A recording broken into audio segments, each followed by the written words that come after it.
This is Summer Huntington of Steel Mace Vinyasa and Shala, and today I'm going to be talking about how to prep for coming to a live event, a seminar, or a workshop. So I get this question a lot, how do I prepare to come to a seminar? So generally when you sign up for a seminar, sign up early, firstly to reserve your spot. Also sign up early so that you can get the prep materials. Any workshop, retreat, or seminar that I hold, I always give you prep materials, and I can tell when you've actually done those prep materials. So first things first, get yourself a mace. I recommend a 7-pound mace. Do not show up at a seminar for the very first time unsheathing your mace from the box. Dead giveaway that you didn't do your prep. Secondly, start to develop a regular and consistent movement practice at home. So that means that you're training with a mace generally 3 to 4 days a week, especially if you're coming to a certification seminar and you really want to teach this stuff. It's really important that you embody it yourself first. Next up, go slow. Do the regressions. You'll see in all of my programs, there's always a level 1, a level 2, and a level 3 of every single exercise.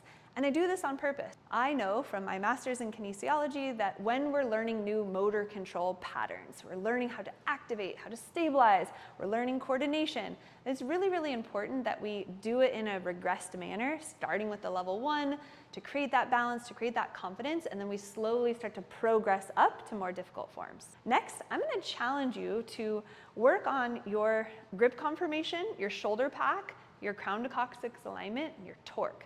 Can you start to activate your lats every time you pick up the mace?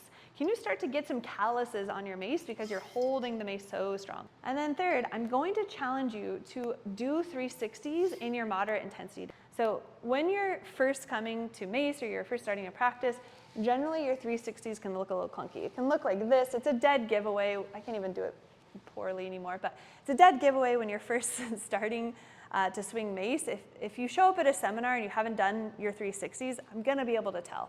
So at the very least, get a broomstick, get a dowel, start just mapping out the patterns. 3 phases of a swing. We block, we dump, we pull. Come back to the center.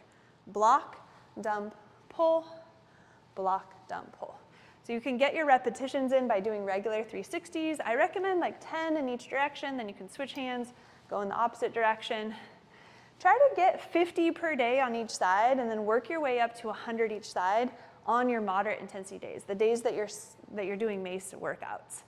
You can also do things like 10 and 2s, here to here.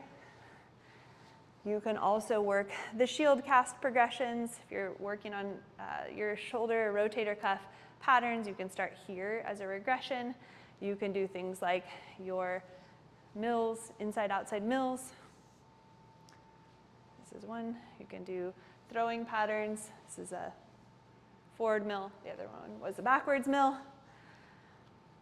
But I do recommend you train with a mace, get to know the very basics, 360s, shield cast progressions, get to know your mace switches for sure.